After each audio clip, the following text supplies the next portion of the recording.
በስመ አብ ወወልድ ወመንፈስ ቅዱስ አሐዱ አምላክ አሜን። የተከበሩ አባታችን የደብራችን ቄሰ ገበዝ አለባቸው፣ የተወደዳችሁ የልዑል እግዚአብሔር ቤተሰቦች፣ ምልዕተ ጸጋ ምልዕተ ክብር የሆነች የእመቤታችን የቅድስት ድንግል ማርያም የቃል ኪዳን ልጆች፣ የቅዱሳን ወዳጆች፣ አባቶቻችን፣ እናቶቻችን፣ ወንድሞቻችን፣ እህቶቻችን ሁላችሁም ምህረቱ ርህራሄው ይቅርታው ለዘላለም በሆነ በልዑል እግዚአብሔር ሰላም እንደምን ዋላችሁ? እንዴት ዋላችሁ? እንደምን አመሻችሁ? ምስጋና የባህሪው ምስጋና ገንዘቡ የሚሆን እግዚአብሔር አባታችን፣ እግዚአብሔር ፈጣሪያችን፣ እግዚአብሔር መጋቢያችን በታላቅ ርህራሄው በቸርነቱ በደግነቱ ሁላችንም በመቅደሱ በምህረቱ አደባባይ ስለሰበሰበን አምላካችን እግዚአብሔር ስሙ የተመሰገነ ይሁን። እግዚአብሔር ይመስገን። ምነው ፍዝዝ አላችሁ? እግዚአብሔር ይመስገን ስለ አሜን አትሉም እንዴ? እግዚአብሔር ስሙ የተመሰገነ ይሁን። ሁላችንንም እግዚአብሔር ረድቶን ደግሞ ዛሬ አዲስ እድል አግኝተን በፊቱ እንድንሆን ቃሉ እንድንሰማ እግዚአብሔር ስለረዳን ስላገዘን አምላካችን እግዚአብሔር እረኛችን እግዚአብሔር ጠባቂያችን መጋቢያችን እግዚአብሔር ስለማይነገር መልካምነቱ ስሙ የተመሰገነ ይሁን። ሁላችሁም እንደምታስታውሱት የዮሐንስ ወንጌል ምዕራፍ 3ን መመልከት ጀምረን ነበር። ባለፈው ሳምንት ያቆምነው ምዕራፍ 2ን ፈጽመን የምዕራፍ 3ን የመጀመሪያውን ሐሳብ ተመልክተናል። እስከ ቁጥር 3 ድረስ ያለውን አይተናል። ከፈሪሳውያንም ወገን የአይሁድ አለቃ የሚሆን ኒቆዲሞስ የሚባል አንድ ሰው ነበረ። እርሱም በሌሊት ወደ ኢየሱስ መጥቶ መምህር ሆይ እግዚአብሔር ከእርሱ ጋር ከሆነ በቀር አንተ የምታደርጋቸውን እነዚህን ምልክቶች ሊያደርግ የሚችል የለምና መምህር ሆነ ከእግዚአብሔር ዘንድ እንደመጣ እናውቃለን አለው የሚለው ድረስ ባለፈው ሳምንት አይተናል። እንደው ለማስታወስ ወደ ልባችን ነገሩን በማምጣት ለማጽናት ሁላችሁም እንደምታውቁት ኒቆዲሞስ ምሁረ ኦሪት እንደሆነ በአይሁድ ሸንጎ ጉባኤ የሸንጎ አባል እንደሆነና በዚያ ጉባኤ የሚሳተፍ በአይሁድ ሸንጎ የሚነሱ ነገር ሃይማኖት የሆኑ ጉዳዮችንም ሆነ ሌሎችም በአይሁድ ዘንድ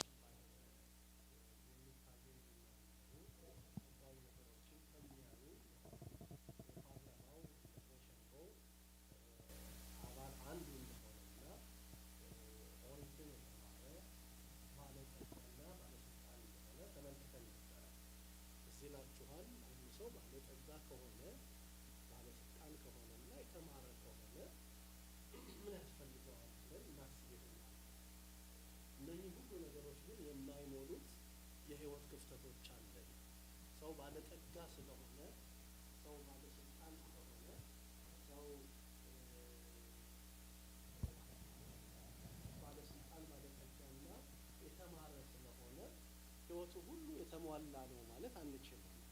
ምንም ባለጠጋ ቢሆን ምንም ባለስልጣን ቢሆን ጥሩ ነው አባታችን።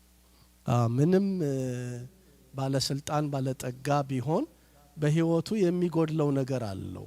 አንድ ነገር ይጎድለዋል። ብልጥግናው የማይሞላ የህይወት ክፍተት አለው። ሰው ባለስልጣን መሆኑ የማይሞላው የህይወት ጉድለት አለው። ሰው ባለስልጣን መሆኑ የማይሞላው የህይወት ጉድለት አለው። ሰው ኒቆዲሞስ በህይወቱ ሁሉ ከጌታ ሊሰማው የሚወደው ጥያቄ በልቡ የሞላው ሰው ነው። ነገር ግን በሌሊት ወደ ኢየሱስ ይመጣ ነበር የሚል ሐሳብ አንስተናል። የኛ ቤተክርስቲያን ሊቃውንት ይሄንን በሁለት መንገድ ይተረጉማሉ። አንደኛው ኒቆዲሞስ ምሁረ ኦሪት ስለሆነ እንዴት ከመሲው ከኢየሱስ ሊማር ይመጣል? እስከዛሬ ይሄንን ሳያውቅ ቀርቶ ነውን ብለው ይሉኛል ብሎ እንደውም አባቶቻችን ውዳሴ ከንቱ ሽቶ ነው እንዳይቀርበት ይሄ የከበሬታ ወንበር ዝናው አንቱ መባሉ ትምህርት ቤት እንዳይሄድ ምን አደረገው? ከለከለው። አንዳንድ ጊዜ ሰው ካለው በላይ ክብር ሲሰጠው መድረስ ወደሚገባው ነገር ሳይደርስ ይቀራል እና ኒቆዲሞስን ወደ ትምህርት ቤት እንዳይሄድ፣ እንዳይማር፣ እንዳይጠይቅ እንቅፋት የሆነበት ምኑ ነው? ምሁረ ኦሪት መባሉ ነው። ግን ሁለቱ ነገሮች እርስ በርሳቸው በልቡ ሙግት ነበራቸው አይደለ? ማወቅ አለብኝ፣ መጠየቅ አለብኝ፣ ማረፍ አለብኝ የሚል ነገር በውስጡ ነበርና አንደኛ እስከዛሬ ያልተማረም ወይ እንዳይባል በቀን ሳይሆን በምን ሄደ? በሌሊት ወደ ኢየሱስ ሄደ የሚለውን የኛ ቤተክርስቲያን ሊቃውንት። ሁለተኛ ሲተረጉሙ ደግሞ የቀን ልቡና ባካና ነው ይላሉ። በእኛ ቤተክርስቲያን ዛሬም ድረስ የቃል ትምህርቶች ሰዎች ወደ አእምሯቸው መቅሰም የሚገባቸው ትምህርቶች ማታ ነው የሚሰጡት። ማታ ጸጥ ያለ ስለሆነ ክትት ያለ ስለሆነ የተረጋጋ ሰው ሰዓት ስለሆነ በተረጋጋ ሰዓት የሚሰሙት በልብ ምን ይላል? ያድራል፣ በህሊና ሰሌዳ ይጻፋል እና በምሽት መምጣቱ በተረጋጋ ልብ ሊሰማው ስለወደደ ነው ብለው በእነኚህ ሁለት መንገድ የኛ ቤተክርስቲያን ሊቃውንት ይተረጉሙታል። ዞሮ ዞሮ ግን ኒቆዲሞስ ማረፍ የሚፈልግ ሰው ነው። ጥያቄ አለው። እረፍት የነሳው እንቅልፍ የከለከለው ነገር አለው እና በሌሊት ወደ ኢየሱስ መጣ የሚለውን ከዚህ በመነሳት አይተናል። ለኛም ለሰዎች እረፍት ፍለጋ ልባችን ሰላም ሲያጣ ምናርፈው ወደ ቤተ እግዚአብሔር በመምጣት ወደ እግዚአብሔር በመምጣት ወደ ጌታችን በመምጣት ምን እናገኛለን? እረፍት እናገኛለን። ይሄንንም ጌታ ሲያስተምር በማቴዎስ ወንጌል ምዕራፍ 11 ቁጥር 28 እና 29 ላይ እናንተ ደካሞች ሸክማችሁ የከበደ ወደኔ ኑ እኔ ደግሞ እናደርጋችኋለሁ፣ አሳርፋችኋለሁ፣ እረፍት ሰጣችኋለሁ ይለናልና ማንም ሰው ወራት ቢከብዱበት በህይወቱ ጥያቄ ቢሞላ ወደ ማን መምጣት ነው ያለበት? ለሁሉ ጥያቄ ምን ወዳለው መልስ ወዳለው ወደ ማን? ወደ እግዚአብሔር ነው። እግዚአብሔር ደግሞ በችግራቸው ጊዜ ሸሽተው ወደሱ የሚመጡት ሰዎች ገፍቶ አውጥቶ አይጥልም። በማን ነው? በዮሐንስ ወንጌል ምዕራፍ 6 ቁጥር 37 ላይ ወደኔ የሚመጣውን ከቶ ወደ ውጪ አላወጣውም የሚል ቃል አለ። አላወጣውም። ሸሽቶ የመጣ የእግዚአብሔርን ምሕረት ፍለጋ የመጣ የእግዚአብሔርን ይቅርታ ፈልጎ የሚመጣል ማን አያወጣውም ወደ ውጪ? እግዚአብሔር ምን አያደርገውም? አያወጣውም። እና ኒቆዲሞስ በዚህ ምክንያት ወደ ጌታ እንደመጣ ምሁረ ኦሪት እንደሆነ ይሄ የቀን ተማሪ የነበረው ኒቆዲሞስ በኋላ እስከ መስቀል ድረስ ምን ያለ የደረሰ በአይሁድ ጉባኤ መካከል ስለ መሲሁ ስለ ኢየሱስ ክርስቶስ ቤዛዊነት የዘላለም አምላክነት አዳኝና መድኃኒት መሆኑን ሳይፈራ ምን ያደረገ ነው? የመሰከረ ሰው ነው ኒቆዲሞስ ብለን የተለያዩ ነጥቦችን በማንሳት የኒቆዲሞስን ሕይወት ለማየት ሞክረናል። ኒቆዲሞስ ወደ ኢየሱስ ሲመጣ ኢየሱስ ክርስቶስን የተረዳበት የእውቀት መጠን እንዳለው አይተን እንደውም ከማን ጋር አነጻጽረናል? ትዝ ካላችሁ ከጥናታችን ሳንወጣ ከአንድ ሰው ጋር አነጻጸር ነው። ረሳችሁት?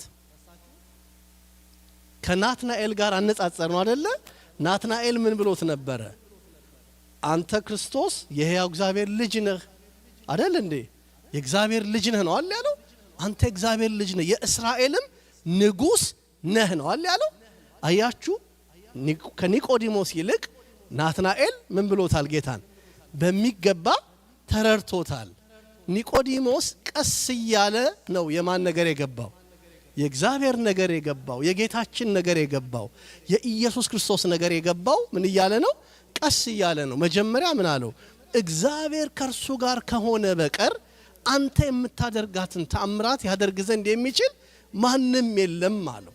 እውነት ነው። በኦሪቱ እግዚአብሔር ከነሱ ጋር የሆኑ ሰዎች ብዙ ሲያደርጉ ምን ብሏል?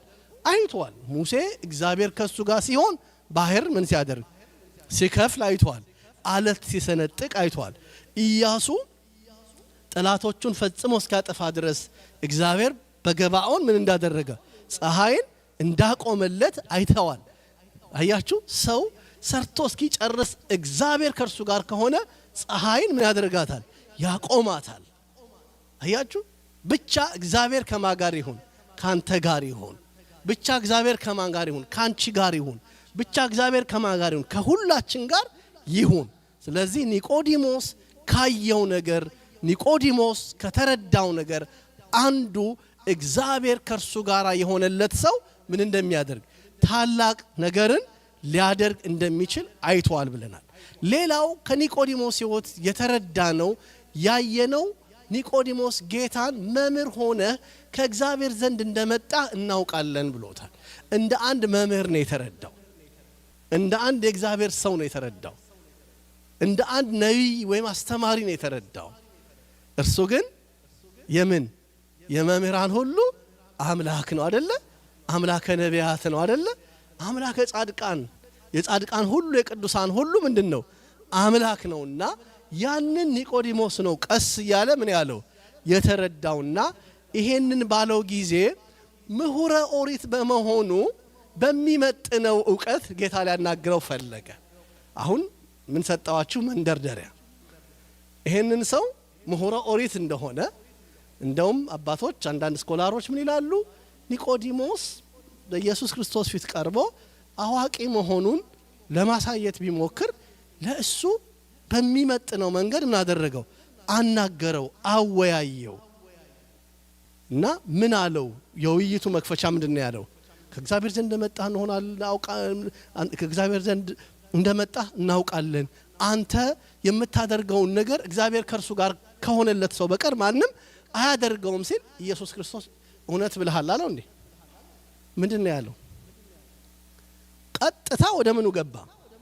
ለኒቆዲሞስ የሚገባውን ነገር እውነት እልሃለሁ ሰው ከውሃና ከመንፈስ ካልተወለደ በቀር የእግዚአብሔርን መንግስት ሊያይ አይችልም አለው። ቀጥታ ወደሱ እንሂድ።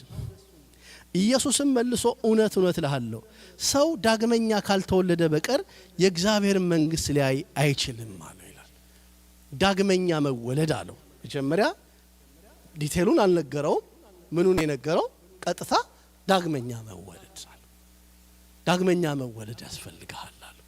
ሰዎች ስጋዊ ልደት አላቸው። ስጋዊ ልደት ሁሉ እንዳላቸው ሁሉ መንፈሳዊ ልደት ያስፈልጋቸዋል ማለት ነው። ስጋዊ ልደት በደም በስጋ ከማን እንወለዳለን? ከወንድና ከሴት እንወለዳለን አይደለ? ይሄ ምናዊ ልደታችን ነው። ምድራዊ ወይም ስጋዊ ልደታችን ነው። ይሄ ልደት እንዳላችሁ ሁሉ ምን ያስፈልጋችኋል? መንፈሳዊ ልደት ያስፈልጋል። ምድራዊ ልደት እንዳለ ሰማያዊ ልደት ያስፈልጋችኋል። ስለዚህ ይሄ መንፈሳዊ ልደት ያስፈልጋል። ሰው ምን አለው? ዳግመኛ ካልተወለደ በቀር የእግዚአብሔር መንግስት ሊያይ አይችልም።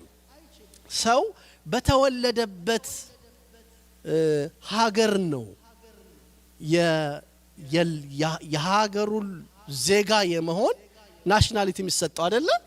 አሁን እኛ በመኖር የሚገኝ ናሽናሊቲ ኖረን ይሆናል አይደለ? ብዙ በመኖር ማለት ነው። ግን እዚህ የተወለዱ ልጆቻችን ምን በመሆን በመወለድ የሚገኘውን ልጅነት ያገኛሉ ማለት ነው። ስለዚህ አንድ ሰው በዚህ ምድር ላይ ሲኖር በመወለድ የሚያገኘው ዜግነት ወይም ማንነት እንዳለ ሁሉ ለእግዚአብሔር መንግስት የሚሆን ምን ያስፈልገዋል ማለት ነው? ልደት ያስፈልገዋል። የእግዚአብሔር ልጅ የመሆን ምን ልደት ያስፈልገዋል። ያ ልደት መንፈሳዊ ልደት ነው። ያ ልደት ከዚህ ከስጋዊ ልደት ምን ያለ ነው? የተለየ ነው ብሎ ነገረው። ምንድነው እሱ? ኒቆዲሞስ የጠየቀው ጥያቄ ነው። ምንድነው እሱ? ይሄን ሲለው ምን አለው? ካልተወለደ በቀር እግዚአብሔር መንግስት ሊያይ አይችልም አለው። ኒቆዲሞስም ሰው ከሸመገለ በኋላ እንዴት ሊወለድ ይችላል? ሁለተኛ ወደ እናቱ ማህፀን ይገባል ያለ። ምንም ምሁረ ኦሪት ቢሆን በኦሪት መጻሕፍት የተነገሩትን የትንቢት ሐሳቦች በምስጢር አልተረዳቸውም፣ በንባብ እንጂ። ገብቷችኋል? በምን አልተረዳቸውም? በምስጢር አልተረዳቸውም። በምን ግን ያውቃቸዋል? በንባብ ያውቃቸዋል። የኛ አባቶች ንባብ ይቀትል ይላሉ፣ ወትርጓሜ ይሃይ ይላል። ንባብ ምን ያደርጋል? ይገድላል። ትርጉም ግን ሕይወት ይሰጣል፣ ያድናል። አንዳንድ ጊዜ ሰዎች መጻሕፍትን በገዛ ፈቃዳቸው ሊተረጉሙ ይሞክራሉ። ጴጥሮስ ነው አይደል ያለው? ትንቢት ከቶ ምን በሰው ፈቃድ አልመጣም አይደለም ይላል፣ በመንፈስ ተመርተው ነው ይላል። አያችሁ? ምስጢርን የሚገልጥ ትርጓሜን የሚሰጥ ምንድነው? መንፈስ ቅዱስ ነው። ስለዚህ ከመንፈስ ቅዱስ ያልሆነ በስጋ ዕውቀት በስጋ ጥበብ መጻሕፍት ምን አይሉም? አይተረጎሙም። በቤተ ክርስቲያናችንም ትምህርት ይመስለኛል እንደዛ ገምታለሁ ተብሎ ምን አይልም? አይሰበክም። ገብታችኋል? አንዳንድ ሰባኪ ቆሞ ይመስለኛል እንደዛ ምንድነው ምንለው? በከመይቤ ዮሐንስ አፈወርቅ ምናምን ብለን ነው የምንተረጉማል። ምን ብላችሁ ነው የምትተረጉም? እገሌ እንዳለው። አያችሁ? በከመይቤ ኢሳይያስ ነቢይ በትንቢቱ ኢሳይያስ በትንቢቱ እንዳለው። አያችሁ? ይሄ ነው እንጂ እንዲህ ብዬ አስባለሁ ይመስለኛል ካለ ምን አይደለም?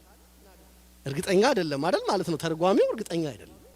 ስለዚህ ኒቆዲሞስ ሰው እንዴት ከውሃና ማነው ሰው እንዴት ወደ እናቱ ማህፀን ዳግመኛ ይገባ እንዴት ይወለዳል አለው። በኦሪቱ ስለ አዲስ ልደት ስለ መንፈሳዊ ልደት ተጽፏል አይደል?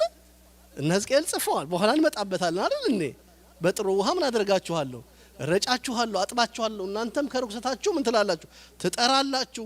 ከጣዖታችሁ ከምናምናችሁ ለያችኋለሁ፣ አዲስ ልደት ሰጣችኋለሁ እያለ በኦሪቱ ብዙ ተብሏል። ያንን ግን ምን አላለው? በጥሬ ያውቀዋል፣ በንባብ ያውቀዋል እንጂ በመስጢር ወይም በትርጓሜ አያውቀውም ነበርና ሰው ከሸመገለ ካረጀ በኋላ እንዴት እንደገና ወደ እናቱ ማህፀን ገብቶ ይወለዳል ይችላልን ብሎ ጠየቀው። ከዛ በኋላ ጌታ መለሰለት።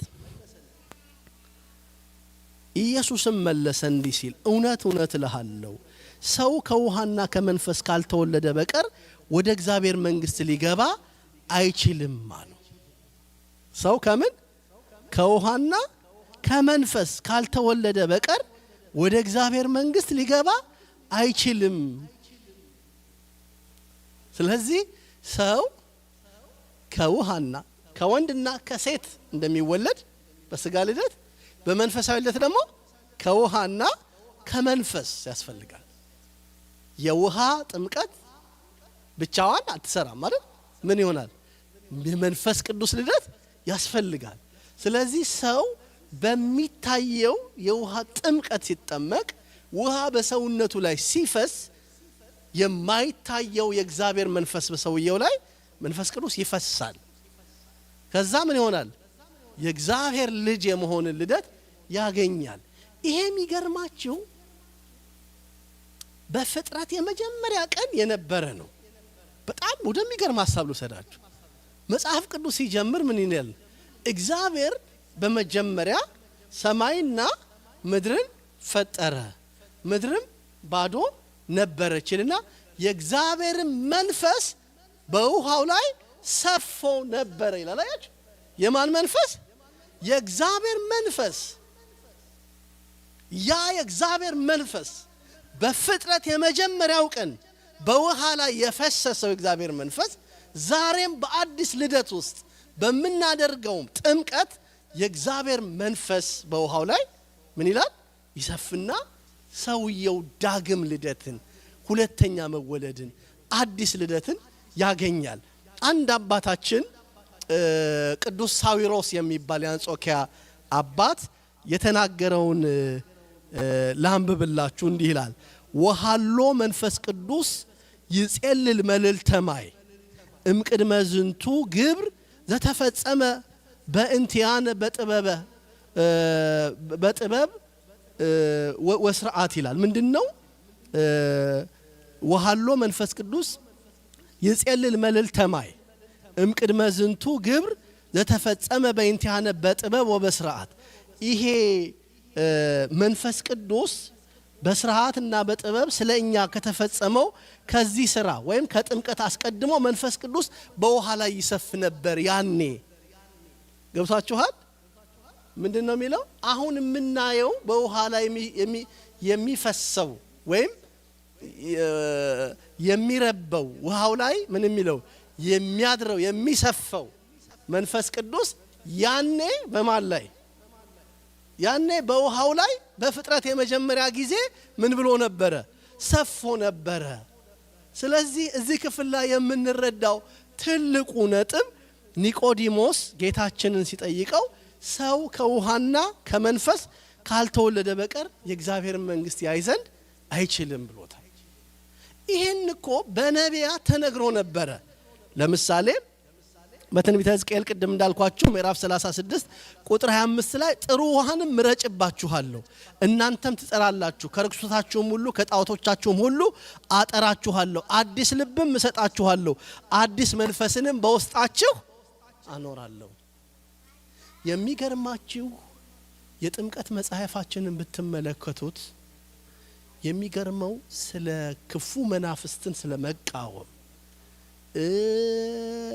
ኃጢአትና ርኩሰትን ስለመተው ከጣዖት አምልኮ ስለመለየት የሚደርስ ጸሎት አለው መጽሐፈ ክርስትናው ሲደገም እንደውም መጽሐፈ ክርስትናው የአደልት ጥምቀት ሲኖር ወይም ደግሞ ከፍ ከፍ ያሉ ሰዎች ከአይዛብ ሲመጡ ሊተውት ስለሚገባው ሊቆርጡት ስለሚገባው ሊለዩት ስለሚገባው ምን ሁሉ ያወራል የቀደመ ኃጢአት ያወራል ልክ እንደዚህ ሕዝቅኤል በንጹህ ውሃ ረጫችኋለሁ ሲል ከጣዖታችሁ ከርኩሰታችሁ ሁሉ አጠራችኋለሁ አዲስ ትሆናላችሁ አዲስ መንፈስ በልባችሁ አኖራለሁ ስለዚህ ሰው በውሃ ሲጠመቅ ምንድነው የሚያገኘው ማለት ነው አዲስ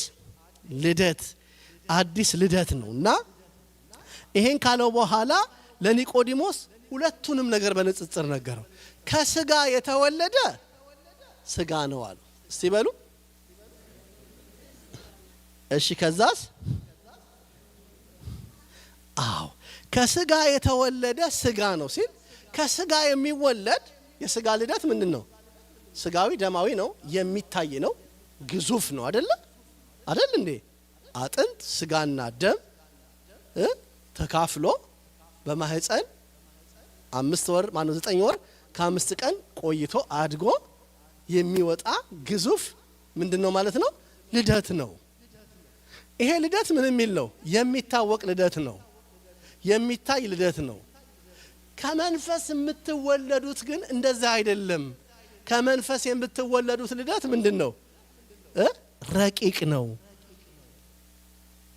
በአይናችን ከማናየው ከረቂቅ መንፈስ ቅዱስ ስንወለድ የልደታችን ገጽታ አይታይም ረቂቅ ነው የምንወለድበት መንፈስ ቅዱስ በስጋዊ አይን የማይታይ ረቂቅ ስለሆነ ስለምንወለድም ማየት አንችልም ስንወለድም ማየት አንችልም ሰው መንፈሳዊ ልደት ሲወለድ ምን ማለት አይችልም ማየት አይችልም ማወቅ አይችልም ረቂቅ ልደት ነው የማይመረመር ልደት ነው ግን በምን ይታወቃል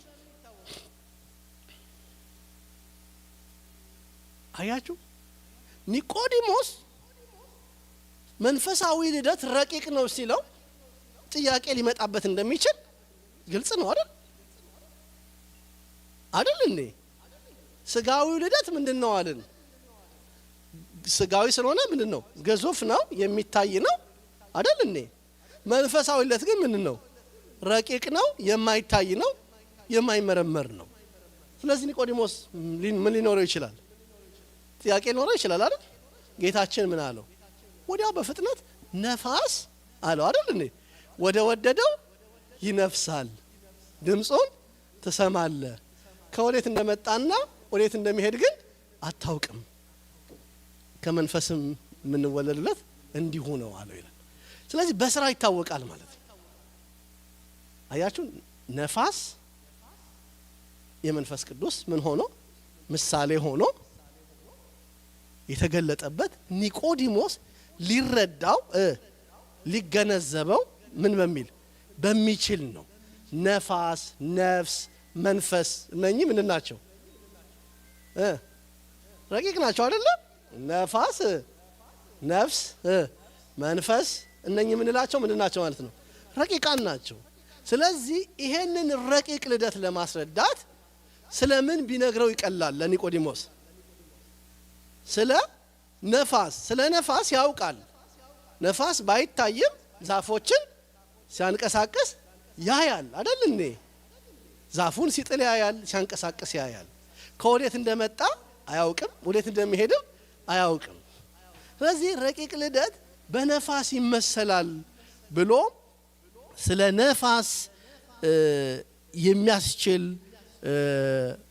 ትምህርት ሰጠው። አንደኛ ነፋስ ምን አለው? ድምጽ አለው። ነፋስ ምን አለው? ድምጽ አለው። ድምጹን ትሰማለህ ብሎታል አይደል? መንፈስ ቅዱስም በሰዎች ላይ ባደረ ጊዜ ምን ያደርጋል? ጸጋን ይሰጣል። ከሚሰጠው ጸጋ አንዱ ምንድነው? በብዙ ቋንቋ የመናገር አይደል እንዴ? በሐዋርያት ዘመን መንፈስ ቅዱስ ሲያድርባቸው በልሳኖች ይናገሩ ነበረ። አሁን ይሄ ልሳን የሚለውን ቃል የምንረዳበትን መንገድ ነው በደንብ ማጥራትና ማወቅ የሚገባው እንጂ በሐዋርያት ዘመን በሰዎች ላይ መንፈስ ቅዱስ ሲያድር በአዲስ ቋንቋ ምን ይሉ ነበር? ይናገሩ ነበር።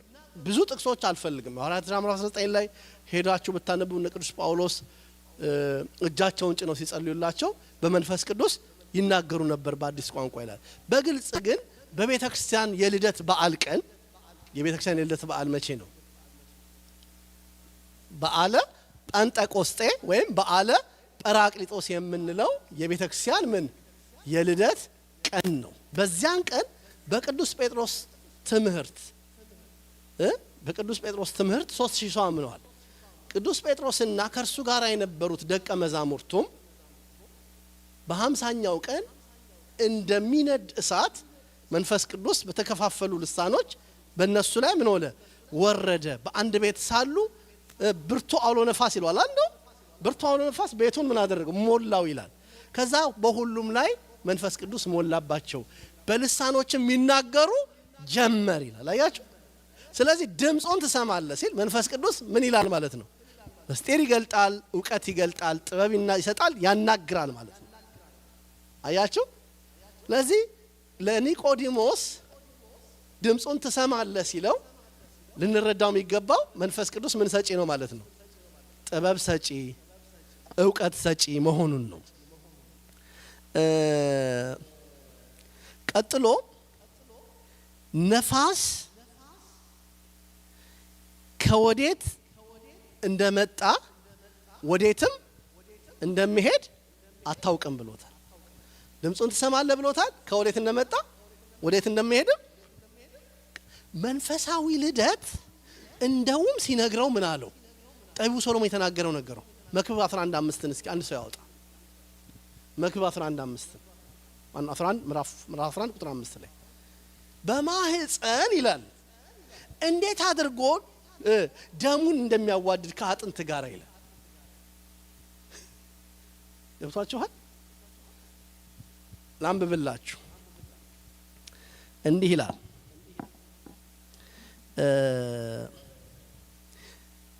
የነፋስ መንገድ እንዴት እንደሆነች አጥንትም በእርጉዝ ሆድ እንዴት እንድትዋደድ እንደማታውቅ እንዲሁ ሁሉን የሚሰራውን የእግዚአብሔርን ስራ አታውቅም። ደግሜ ላንብበው። ምንድነው የሚለው? የነፋስ መንገድ እንዴት እንደሆነች አጥንትም በእርጉዝ ሆድ ውስጥ እንዴት እንድትዋደድ። ገብታችኋል? እግዚአብሔር አጥንትን በቦታው ምን ያደርጋል? ይሰካል አይደለ? ደም አርግቶ አጥንት ሰክቶ ጽንስ በእኛ ቤተክርስቲያን ትምህርት በ40ኛ ቀን ተስዕሎ መልክ ያገኛል። ይረጋል ደሙ። ከዛ በ40ኛ ቀን ምን ይሆናል? ተስዕሎ መልክ ቅርጽ ያገኛል።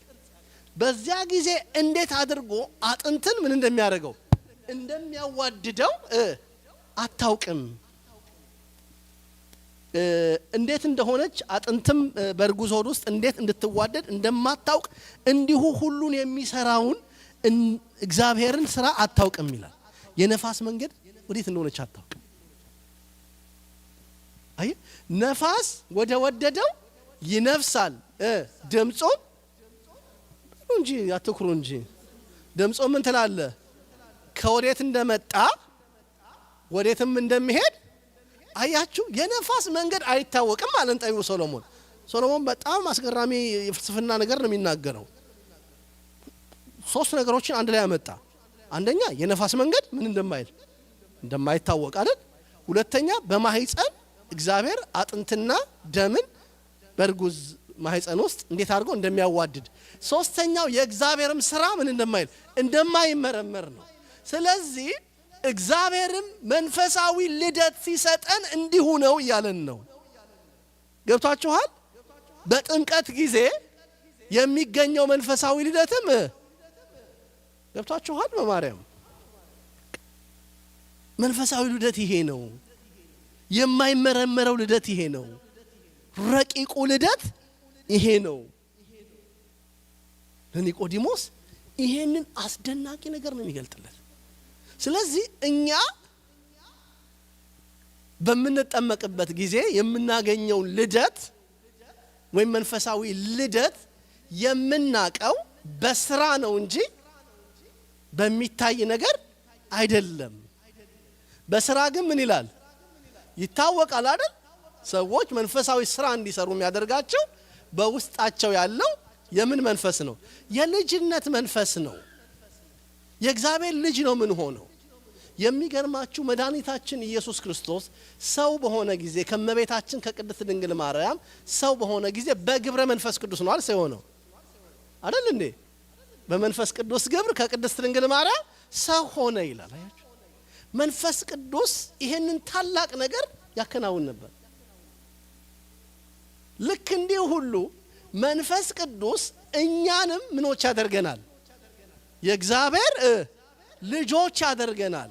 በሚታየው የውሃ ጥምቀት የማይታየው የእግዚአብሔር መንፈስ በውሃው ላይ እየሰፈፈ እኛ አዲስ ልደት እናገኛለን። ስለዚህ ስንጠመቅ በሰውነታችን የሚፈሰው ቅዱሱ የእግዚአብሔር መንፈስ ነው። ልጅነት የሚሰጠው መንፈስ። መንፈስ ቅዱስ ስሙ ምስጉን ይሁን። እግዚአብሔር መንፈስ ቅዱስ ስሙ ቡሩክ ይሁን። በቃ መንፈስ ቅዱስ እግዚአብሔር እኮ ነው። ከሶስቱ አካላት አንዱ ነው እና ይሄንን ለኒቆዲሞስ ይነግረዋል። ቀጥሎ መንፈስ ቅዱስ በስራ እንደሚገለጥ ሲናገር ነፋስ ምርቱን ከገለባው ወይም ከእብቁ እንደሚለየውና እንደሚበትነው ሁሉ መንፈስ ቅዱስም ኃጢአተኞችና ጻድቁን እንዲሁም ያደርጋል፣ ይለያል። ያችሁ የመንፈስ ቅዱስ ስራው ልክ ነፋስ ምኑን ስንዴውን ከገለባው ምርቱን ከግርዱ ወይም ከብቁ እንደሚለይ መንፈስ ቅዱስም እንዲሁ ይለያል። መንፈስ ቅዱስ ይሄ ነው ስራው። መንፈስ ቅዱስ ይሄ ነው አገልግሎቱ እያለ መንፈስ ቅዱስ ነፋሳትን እንደማነው ነፋስ ዛፍን እንደሚያወዛውዝ መንፈስ ቅዱስ እንደዚሁ ያደርጋል። መንፈስ ቅዱስ ለምህረት ብቻ ነፋስ ለምህረት ብቻ አይመጣም። ነፋስ ለምህረት ይመጣል። ደግሞ ለምን ለማአት አይደለ? እኛ ቤተክርስቲያን እኮ ነፋሰ ምህረትና ነፋሰ ማአት ይባላል። እዚህ ምንድነው የክረምት ምስዋክ የዳዊት መዝሙር ምን ዘምረው እንደው እንዳይጠፋኝ ምንድነው የአርግ ደመናተ ማጽናፈ ምድር ወገብረ መብረቀ ለጊዜ ዝናም ይልና ዘያወጽኦሙ ለነፋሳት እመዛግብት ይሆሙ ይላል። ነፋሳትን ከመዛግብ መዝገብ ማለት መስኮት ማለት ነው። ከመስኮቱ ጥቂት እያወጣ ነው የሚያኖርን። ክፍት ቢያደርገው ነፋሰ ምን ይሆናል? መዓት ይሆናል። አያችሁ፣ ነፋሰ መዓት እንዳይመጣ እግዚአብሔር የሚሰጠው ምንድነው? ነፋሰ ምሕረትን በምኑ በየጥቂቱ ዘያወጽኦሙ ለነፋሳት እመዛግብት ይሆሙ ከመዝገባቸው አንተ የሰማይ መስኮት ትከፍታለህ በየጥቂቱ ነፋስ ለሰው ልጆችን ትሰጣለህ ብትቆጣ ግን ምድርን በነፋስ ምን ታደርጋታለህ ትገለባብጣታለህ ስለዚህ መንፈስ ቅዱስም እንዲሁ ነው ለምህረት እንደሚመጣ ሁሉ መንፈስ ቅዱስ ለምንም ለመዓትም ይመጣል በመጽሐፍ ቅዱስ ክፍላችን ኃጢአት ሁሉ ይሰራያል ካለ በኋላ ከሚነግረን አንዱ ቃል የማቴዎስ ወንጌል ምዕራፍ 12 ቁጥር 37 ላይ መንፈስ ቅዱስን የሰደበ ኃጢአቱ አይሰረይለትም በቃ መንፈስ ቅዱስ ብዙዎችን ሰዎች ሲቀጣ እናያለን በቃ ቅዱስ ጴጥሮስ ሰውን እንጂ መንፈስ ቅዱስን አልዋሸህም አለው ማንን ሐናንያ የተባለውን ሰው ታውቃላችሁ አይደል ሐናንያና ማን የሚባል ሚስቱ ሰጲራ የምትባል ከመሬት ሽያጫቸው አስቀርተው ደብቀው ወደ ጴጥሮስ ወደ ሐዋርያው ፊት ቀረቡ አንተ ሰው ስለምን በልብህ ሰይጣን ሞላ ሰውን እንጂ መንፈስ ቅዱስን አልዋሸህም በቃ እኔን ተዋሸኝ ትችላለህ የማይመረመረው የማይታለለው ሁሉን አዋቂ ማን መንፈስ ቅዱስን ስለዚህ ትሞታለህ አለው ዳዊትም ለዚህ ነው አይቴ አሐውር መንፈስክ ወአይቴ እጎይም ቅድመ ገጽከ እያለ የሚጸልይ ከመንፈስህ ወዴት እሄዳለሁ ወዴት ይሸሸጋል ስለዚህ መንፈስ ቅዱስ ልጅነትን እንደሚሰጥ ሕይወት እንደሚሰጥ ሁሉ መንፈስ ቅዱስን ደግሞ ማታለል አይቻልም እና ነፋስ ጥሩ እንደሆነ ሁሉ ቤቱን ምን ያደርገዋል ይገለባብጠዋል ያጠፋዋል እና ለኒቆዲሞስ ከነገረው መካከል አንዱ ይሄ ነው ሌላው የመንፈስ ቅዱስ ጠባይ መንፈስ ቅዱስ አይጨበጥ ወይም ነፋስ ምን አይልም ይቅርታ አይጨበጥ ነፋስ ምን አይልም አይጨበጥ ረቂቅ ነው መንፈስ ቅዱስም ምንድነው ረቂቅ ነው ስለዚህ ለኒቆዲሞስ ጌታ የሰጠው ምሳሌ አያስደንቅም በቃ አያስደንቅም አሁን ገባችሁ አይደለ ምንድነው ይሄን ለምን ማለት ፈለገ ለኒቆዲሞስ ለምን እንዲህ ሊያስተምረው ፈለገ ለምን እንዲህ ሊነግረው ፈለገ ስትሉ ኒቆዲሞስ ምሁረ ኦሪት ነውና ሊያውቀው በሚችለው በሚመጥነው እግዚአብሔር አስተማሪ ነው ሰውን እንደ ዕውቀቱ ያስተምራል ጌታችን አስተማሪ ነው ሰውን እንደ ዕውቀቱ ያስተምራል አንዳንድ ያልተማሩት ጋር ሲሄድ ዘሪ ሊዘራ ወጣ ገበሬ ስለሆኑ በዚህ ወደቀ በዚያ ወደቀ ይላቸዋል ስለ ንግድ ይነግራቸዋል በእንቁ በብር የመሰለ ይነግራቸዋል ኒቆዲሞስ ግን አንተ ታውቃለህና እስኪ ልንገርህ ነፋስን ምን እናድርገው እንውሰደው ብሎ ለኒቆዲሞስ ይሄንን ነገረው ከዛ በኋላ ለኒቆዲሞስ ጌታ ከነገረው ቃል አንዱ አንተ የእስራኤል መምህር ስትሆን ይሄን አታውቅም ምን ብሎ ገስጾታል ወደ ሐሳቡ ወደ መጽሐፍ ቅዱሱ ለመልሳችሁ ኢየሱስም መለሰ እንዲህ ሲል ነው ትላለህ ሰው ከሆነ ከመንፈስ ካልተወለደ በቀር ወደ እግዚአብሔር መንግስት ሊገባ አይችልም ከስጋ የተወለደ ስጋ ነው ከመንፈስም የተወለደ መንፈስ ነው ዳግመኛ ልትወለዱ ያስፈልጋችኋል ስላል አታድንቅ ነፋስ ወደሚወደው ይነፍሳል ድምጹን ትሰማለህ ከወዴት ነገር ግን ከወዴት እንደመጣና ወዴትም እንዴት አታውቅም ከመንፈስም የተወለደ እንዲሁ ነው ኒቆዲሞስ መልሶ ይህ እንዴት ሊሆን ይችላል አለው ይላል አሁንም ይህ ሊሆን እንዴት ሊሆን ይችላል ሲለው አንተ የእስራኤል መምህር አይደለህም ወይ በእስራኤል ዘንድ ያለውን ዕውቀት ያውቃል ምክንያቱም ነፋስን ከመንፈስ ቅዱስ ጋር አስተሳስሮ አሁን ሶሎሞን የተናገረው ነገር ኢሳይያስ የተናገረው ነገር ሕዝቅኤል የተናገረው ነገር እነኚህ ሁሉ ነቢያት ያስተማሩት ትምህርት አለ አንተ የእስራኤል መምህር ስትሆን ምን አትልም እንዴት ይሄንን አታውቅም በነቢያት የተጻፈውን በነቢያት የተነገረውን አታውቅም ምን ወይ ዘካርያስ 13 1 ላይ ሂድና አንብብ ሚልኪያስ 7 ላይ ሂድና አንብብ በኦሪቱ መጽሐፍ ላይ እነኚህ ሁሉ ተነግረዋል። እንዴት ምን አትልም አታውቅም?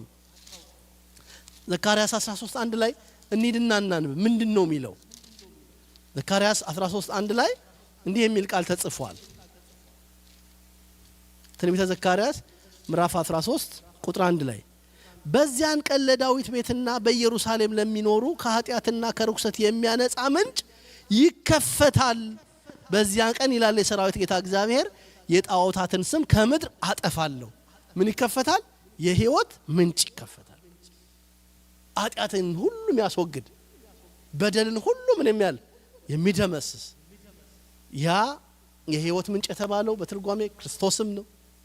የዮሐንስ ወንጌል ምዕራፍ 7 ላይ ከሆዱ የሕይወት ውሃ ይፈልቃል እያለ የሚናገረው እና ደግሞም ይሄ የሰዎችን ሁሉ ኃጢአት የሚያነጻው መንፈስ ቅዱስ ወይም ዳግም ልደት ነው። በዘካርያስ ተናግሯል። በትንቢተ ሚክያስ ምዕራፍ 7 ተነግሯል እያለ ለኒቆዲሞስ ጌታችን መላልሶ ነገረው። ወደ ነጥቡ ስመልሳችሁ ለኒቆዲሞስ ነገረው። ይህ እንዴት ሊሆን ይችላል አለው ይላል። ቁጥር 10 ላይ ያለ ነው። ኢየሱስ መልሶ እንዲህ አለው፣ አንተ የእስራኤል መምህር ስትሆን ይህን አታውቅምን? እውነት እውነት እልሃለሁ የምናውቀውን እንናገራለን፣ ያየነውን እንመሰክራለን፣ ምስክርነታችንን አትቀበሉንም አለው። በቃ እነኚህን ሁሉ ነገሮች እንነግርሃለን፣ አንተ ግን ምን አትልም? ምስክርነታችንን አትቀበልም። የትኛው ነው ምስክርነቱ? የኢየሱስ ክርስቶስ ምስክሮችን ታውቃላችሁ? ኢየሱስ ክርስቶስ ራሱ የእግዚአብሔር ልጅ እንደሆነ ሊገልጥለት ነው አይደለ? ለማን የመጣው? ለኒቆዲሞስም ለአይሁድም ማን እንደሆነ የእግዚአብሔር ልጅ እንደሆነ ነው እንዲያውቁ የሚፈልገው። የሚገርማችሁ ከዚህ ሐሳብ ትንሽ አርቃችሁ እንደሆን አላውቅም። አንድ ጥቅስ ላስታውሳችሁ። አንድ ክፍል ላይ ጌታችን አልዓዛርን ከሙታን አስነሳ። የዮሐንስ ወንጌል ምዕራፍ 11 ላይ አይደል? አልዓዛርን ከሙታን አስነሳና ምን አለ ጌታችን?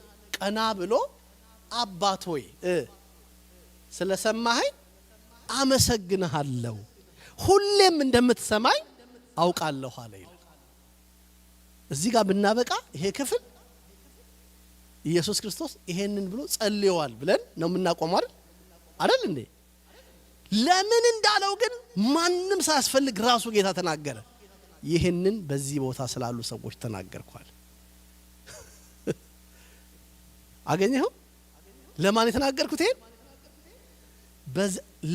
ምን እንደሆነ እንዲያውቁ ከእግዚአብሔር አብ ዘንድ እንደመጣ የአብ የባህሪ ልጅ እንደሆነ እንዲያውቁና እንዲያምኑ ምን አልኳለ?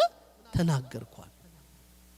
ለኒቆዲሞስም የምናውቀውን እናገራለን ካለ በኋላ እኛ ምስክሮች አለን፣ ምስክሮቻችንን ምን አትሉም? አትቀበሉም። እነሱን ነው የምናየው። በጣም የሚያስደንቀው የዮሐንስ ወንጌል ምዕራፍ 5 ላይ ወስዳችሁና ስለ ኢየሱስ ክርስቶስ አይሁድ ከፍተኛ ክርክር ካደረጉ በኋላ የነገራቸውን ሐሳብ አንስተን የዛሬውን ትምህርት እናጠቃልላለን። የዮሐንስ ወንጌል ምዕራፍ 5 ቁጥር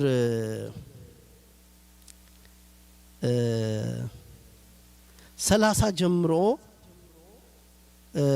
እናንብበው። ይሄ ክፍል በጣም ትኩረት ካልሰጠነውና በጣም ተረጋግተን ካላነበብ ነው ምንም ያደርግ ነው የምንስትበት ነው የምንወድቅበት ነው። በኢየሱስ ክርስቶስ ትምህርት የማይስት ነው ብፁዕ አይደል የተባለ። ይሄ ማለት ብዙዎች ምን ይላሉ? ይስታሉ። ይህ አለት አይደል ያለው ለብዙዎች ምንድነው? መሰናከያ ነው። የመሰናከያ አለት ለሚያምኑበት ደግሞ የማዕዘን ድንጋይ ነው አይደል? እመቤታችንም ምንድነው ያላት? ይህ ሕፃን ለብዙዎች አላት አይደል? ስምዖን አረጋዊ ለመውደቃቸውና ለመነሳታቸው አላት። በቃ ባንቺም ደግሞ በልብሽ ሰይፍ ያልፋል አላት። እሱ ራሱ ሲያስተምር ደግሞ በእኔ የማይሰናከል ብፁዕ ነው አለ። ብዙዎች በእርሱ ምን ይላሉ? ምን ሆኖ ስላዩት? በስጋ ማርያም ስለተገለጠ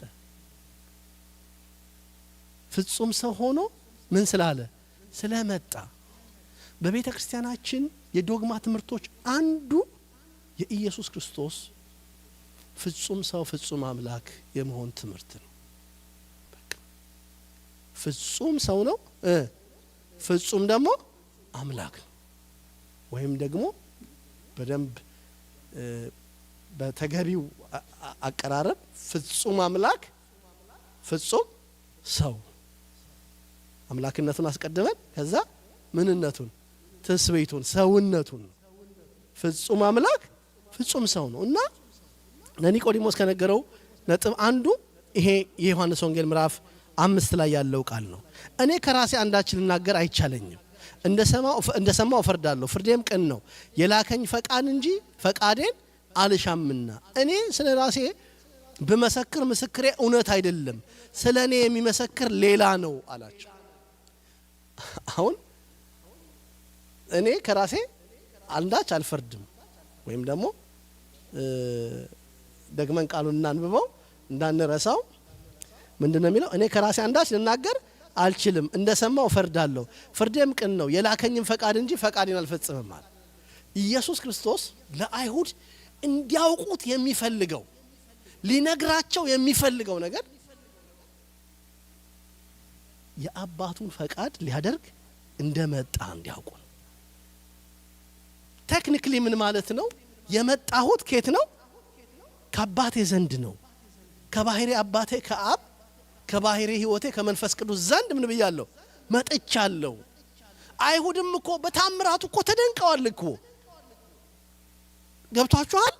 ለምጻም በማንጻቱ፣ አልዓዛርን ከሙት በማስነሳቱ፣ መጻጉን ከዛ ዘመን ሁሉ ደዌ በመፈወሱ ምን ብለዋል? ተደንቀዋል። ታምራቱን አድንቀዋል። ኒቆዲሞስም ቅድም ባየነው ክፍል ላይ እኮ ባለፈው ሳምንት በደንብ አጽንኦት ነግሬያችኋለሁ። አንተ እግዚአብሔር ከሱ ጋር ካልሆነ በቀር አንተ የምታደርጋቸው እነዚህን ታምራት ሊያደርግ የሚችል ሌላ ሰው የለም ብለውታል። የትኛውን አለና? የቃናውን። ያንን ተአምር ውሃን ወደ ወይን የሚቀይር የለም። ሊያበረክት የሚችል እንደሆነ ካላችሁ ኤልሳና ኤልያስን ወደ ኋላ ወስደን ምን ማድረግ እንችላለን? እንጠቅሳለን ብለን አላወርተናል። ይሄን ነጥብ አይደለ ባለፈው ሳምንት? አዎ። ስለዚህ ተአምራቱ ላይ ጥያቄ የላባቸውም።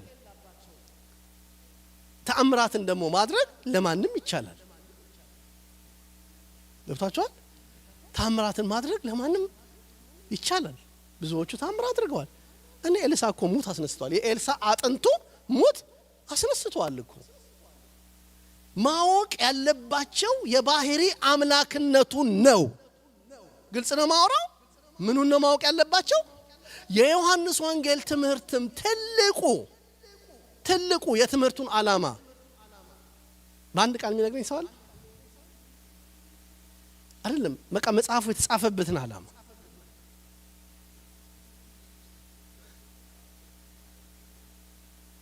በመጽሐፍ ቅዱስ ጥቅስ ደግፈው ጥሩ ነው ብሩክ።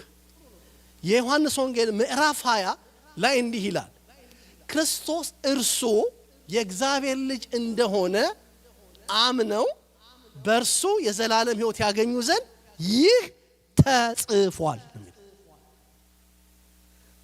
የዮሐንስን ወንጌል አጥንታችሁ ስትጨርሱ ምንድነው ትልቁ ዓላማው? አሁን ነጥቤም እሱ ስለሆነ ነው። እንዲህ ይላል የዮሐንስ ወንጌል ምዕራፍ 20 ቁጥር 30 ላይ ኢየሱስም በዚህ መጽሐፍ ያልተጻፈ ሌላ ብዙ ምልክቶች በደቀ መዛሙርቱ ፊት አደረገ። ነገር ግን እስቲ በሉ ከኔ ጋር ኢየሱስ እርሱ ክርስቶስ የእግዚአብሔር ልጅ እንደሆነ ታምኑ ዘንድ አምናችሁም በስሙ ሕይወት ይሆንላችሁ ዘንድ ይህ ተጽፏል። መጽሐፉ የተጻፈበት ዓላማ ለአይሁድም ጌታችን መንገር የሚፈልገው ታምራት ማድረጉ አይደለም። በፍጹም ቅድም ብያችኋለሁ። ታምራት ማድረጉ አይደለም። ትልቁ ነገር የእግዚአብሔር ልጅ መሆኑ ነው ይታወቅና ያስፈልገው። በቃ የእግዚአብሔር ልጅ መሆኑን ከባህሪ አባቱ ከአብ ከባህሪ ሕይወቱ ከመንፈስ ቅዱስ ሳይለይ ወደዚህ ዓለም መምጣቱን ነው። ለዚህ ነው አንድ ነገር ያደርግና አባቴ ላከኝ፣ አባቴ ስለሰማኸኝ አመሰግንሃለሁ፣ አባቴ እግዚአብሔር ነው፣ የአባቴን ፈቃድ ነው ማደርገው የሚለው ምን እንዲያውቁ ነው? እሱ የእግዚአብሔር ልጅ እግዚአብሔር እንደሆነ እንዲያውቁ ነው። ይሄን ደግሞ በትክክል የዮሐንስ ወንጌል ምዕራፍ 5 ከዚህ በፊት አንስቼባቸዋለሁ። 5 አሁን አይደለም ከዚህ በፊት በሆነ ጉዳይ አንስቻለሁ። በምን ጉዳይ አነሳውባችሁ? የእግዚአብሔር ልጅ ስላለ ከከሰሱትም ሁሉ እኮ አንዱ ራሱን ምንድነኝ ይላል? አይሁድ አይሉም እንደ እግዚአብሔር ልጅ ነኝ አይሉም። እሱን ግን ምን ይላል አሉት ሲከሱት። ጥሩ ነው ያልሽው። አይሁድ የእግዚአብሔር ልጅ ነኝ ሲሉና ኢየሱስ የእግዚአብሔር ልጅ ነኝ ሲል ምን ይላል ማለት ነው? ይለያያል። ኢየሱስ የእግዚአብሔር ልጅ ነው ስንል የባህሪ ልጁ ነው። ተቀዳሚ ተከታይ የሌለው ልጁ ነው። ልጅ በመሆኑ ከአባቱ የሚያንስ አይደለም። አብ አባት በመሆን ልጁን አይበልጠውም። ይሄ ልጅነት ወይም ይሄ አባትነት ልጅነቱን አይቀድምም። ይሄ ልጅነት ከአባትነት አይከተልም። በቤተሰብ ስርዓት አባት ይቀድማል፣ አባት ይበልጣል። አይደል እንዴ? ወለታረጋዊ አባት ይቀድማል፣ አባት ይበልጣል። ቅዳሴ ማርያም ላይ ታላቁ የነገረ መለኮት ሊቅ አባ ሕርያቆስ አብርሃም በፍጥረት ስርዓት ይስሐቅን እንደሚበልጥ እንዲህ አይደለም፣ አባት አብ አባት በመሆን ወልድን አይበልጠውም። ወልድም ልጅ በመሆን ከአባቱ አያንስም። መንፈስ ቅዱስም ትክክል ነው ይላል። አገኛቸውኝ በቃ። ስለዚህ እዚህ ክፍል ላይ አሁን የሚነግራቸው እኔ ከራሴ አንዳች አላደርግም እያለ ነው። እኔ ከራሴ አንዳች ላደርግ አይቻለኝም፣ እንደሰማው ፈርዳለሁ፣ ፍርዴ ቅን ነው፣ የላከኝን ፈቃድ እንጂ ፈቃዴን አልሻምና። ስለ እኔ ስለ ራሴ በመሰክር ምስክሬ እውነት አይደለም። ስለ እኔ የሚመሰክረው ሌላ ነው፣ እርሱም ስለ እኔ የሚመሰክረው ምስክርነት እውነት እንደሆነ አውቃለሁ። እናንተ ወደ ዮሐንስ ልካችኋል፣ እርሱም ለእውነት መስክሯል አላቸው። ወደ ማን ልካችኋል? ትዝ ይላችኋል ዮሐንስ 1:20 ላይ አይደል? ምን አለ? እኔ መሲሁ አይደለሁም፣ ከሱ በፊት ነበርኩ፣ ከኔ በኋላ የሚመጣ ግን ከኔ ደግሞ በፊት የነበረ ነው። እኔ የእግሩን ጫማ በቃ አልፈታም ብሎ ዮሐንስ መስክሯል።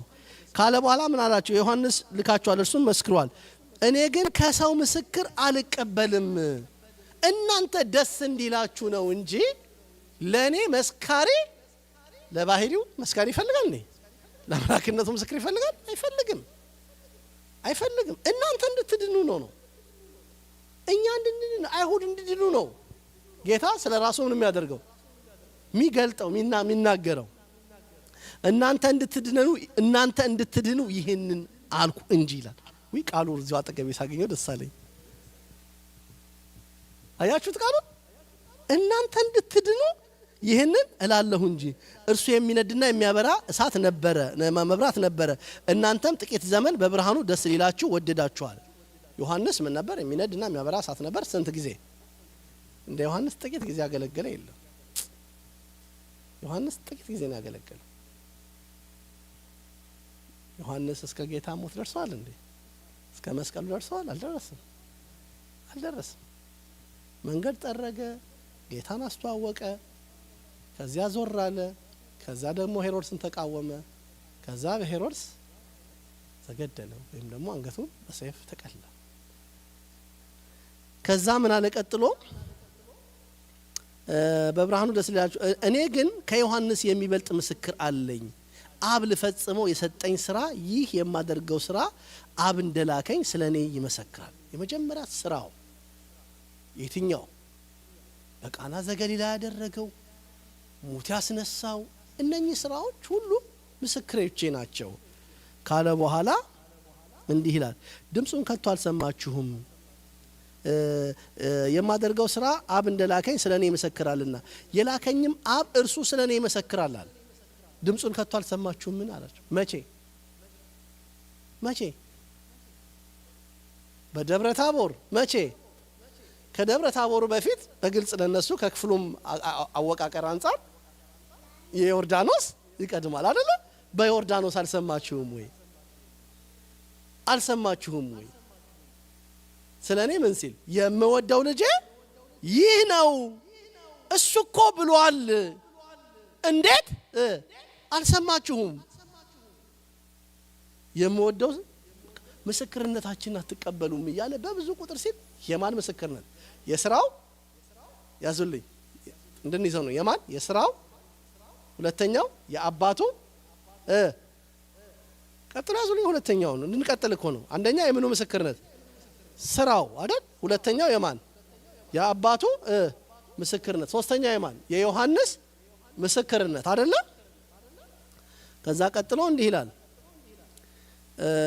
ድምጹን ከቶ አልሰማችሁም መልኩንም አላያችሁም እርሱ የላከውን እናንተ አታምኑምና በእናንተ ዘንድ የሚኖር ቃሉ የላችሁም እናንተ በመጻሕፍት የዘላለም ሕይወት እንዳላችሁ ይመስላችኋል እርሱንም ትመረምራላችሁ እነርሱም ስለኔ የሚመሰክሩ ናቸው። ሶስተኛው የማን ምስክርነት? የመጻሕፍት ምስክርነት። መጻሕፍት ሁሉም የሚመሰክሩት ስለማን ነው?